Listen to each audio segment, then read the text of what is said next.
बहुत अच्छी स्टोरी है, एंड तक ज़रूर देखना, बहुत प्यारी है। जिंदगी में दो तरह के लोगों से सावधान रहना। पहले वो जो आप में वो कमी बताए जो आप में है ही नहीं, और दूसरा वो जो आप में वो खूबी बताए जो आप में है ही नहीं। हाय गाइस, मेरा नाम सारिक। ये छोटी सी कहानी कहानी एक बूढ़े राजा की। एक राजा बूढ़ा हो चला था। अब उसे जरूरत थी राज्य के दूसरे राजा चुनने की। अब ऐसे ही घूम रहा था, ऐसे ही सोच रहा था कि किसको राजा बनाया जाए, किसको राजा बनाया जाए। बूढ़ा हो गया था काफी, उससे काम नहीं हो पा रहा था। उसने अपने मंत्रियों को बोला कि दूसरा राजा चुनना है। लोगों ने मंत्रियों ने बोला कि क्यों ना इन मंत्रियों में से किसी को, आप तो किसी को भी एक को चुन के राजा बना दो। राजा ने कहा नहीं नहीं, ऐसा नहीं करें। फिर दूसरों ने कहा कि एक काम करो, अडॉप्ट कर लो किसी को। राजा ने कहा नहीं, ये भी सही नहीं है। अब फिर बात तीसरे तीसरे तीसरे ने बोला आप एक काम करो, जिसका आपका दिल करे वीआईपी लोगों में से किसी एक को राजा बना दो। राजा ने बोला नहीं नहीं, कोई भी बन सकता है लेकिन ऐसा नहीं होगा।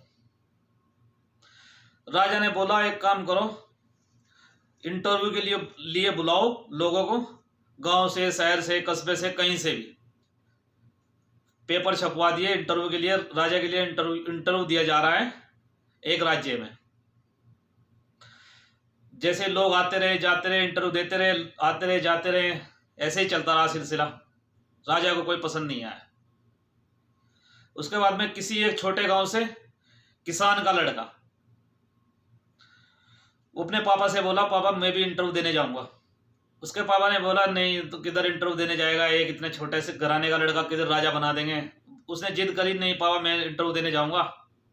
अभी उसके पास इंटरव्यू देने जाने के लिए कपड़े भी अच्छे नहीं थे। राजा के पास जाने के कपड़े तो कम से कम अच्छे होने चाहिए। उसके पास अच्छे कपड़े नहीं थे, अच्छी जैकेट नहीं थी। उसने इधर उधर से जुगाड़ किया कपड़ों का, कुछ थोड़ा बेहतर किया। एक जैकेट लिया किसी से, उधारी पे एक जैकेट लिया और निकल पड़ा राज्य की तरफ। जब राज्य की तरफ निकला तो जा रहा था, उसे रास्ते में भिखारी मिला। सर्दी का मौसम था, भिखारी ठंड के मारे टुटर रहा था। अब उस लड़के को हवाई लगे भिखारी ने कि बेटा ठंड लग रही है, मुझे कुछ ओढ़ने का दे दो।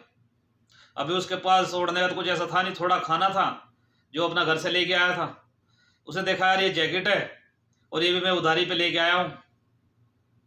लेकिन उसके दिन ने गवाही दी कि जैकेट इसे दे देते, अल्लाह मालिक के जो होगा हो जाएगा, ये जैकेट इनको दे देते हैं, अपना तो हो ही जाएगा जो भी होना है। वो जैकेट उनको दी और चल पड़े। रास्ते में पूछा किसी से राजा का महल किधर है, तो कुछ सैनिक मिले। सैनिकों ने बताया इधर से चले जाओ। वो निकल गए। जाने के बाद में सैनिकों ने उसे रोका। रोकने के बाद जैसे अंदर घुसने वाले सैनिकों ने रोका। रोकने के बाद में उसको बोले आप यहाँ ठहरो, 2-3 घंटा रेस्ट करो। रेस्ट करने के बाद में जैसे ही टाइम होगा आपका नंबर आएगा, आप चले जाना। वो घड़ी आ गई, वो टाइम आया, वो अंदर चले गए। अंदर देखा तो राजा ही नहीं है। जब राजा नहीं है थोड़ी देर उसको बैठने के लिए कहा गया, वो बैठे। तुरंत बाद राजा आ गए। अब राजा को देख के उसके पैरों के नीचे से जमीन सरक गई। राजा वही भिखारी राजा था जिसको उसने जैकेट दी थी। लड़के ने बोला ये तो कोई भी बात नहीं हुई, आप रास्ते में भिखारी बन के बैठे हैं और यहाँ आप राजा हैं, ऐसा कैसे हो सकता है, ऐसा कैसे मुमकिन है। राजा ने बोला कोई बात नहीं, परेशान मत हो, सारी चीजें बताऊंगा, बैठो सुकून से बैठो। और उसकी पहले अपनी ये जैकेट लो, ये जैकेट ओढ़ो। उसके बाद में बैठे। बैठने के बाद में लड़के को बोला आज ही इस राज्य का तू ही राजा है। कि मैं वहां इसलिए बैठा था, मैं देखना चाह रहा था, बहुत लोग गए बहुत आए, उधर से किसी ने कोई मदद नहीं की। मेरे दिमाग ने काम किया कि क्यों ना मैं एक ऐसा इंसान चुनूं जो लोगों की मदद भी कर सके और हेल्प भी कर सके। किसी भी तरह की कोई परेशानी हो किसी को, सबकी मदद कर सके। राजा के लायक वही होता है और वो खूबी तुम में है।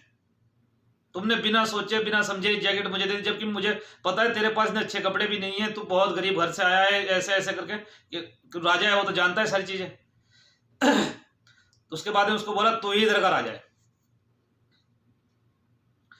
तो फिर उसके बाद में घर गया, घर जाने के बाद में पापा को बताया ऐसा ऐसा हुआ है, राजा घोषित कर दिया गया। बड़े खुश हुए, बड़ी दुआएं दी, ऊपर वाले का शुक्रिया अदा किया।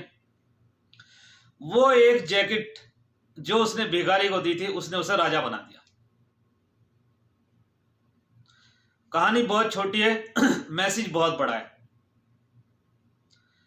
किसी की हेल्प करना बहुत बड़ा पुण्य का काम है।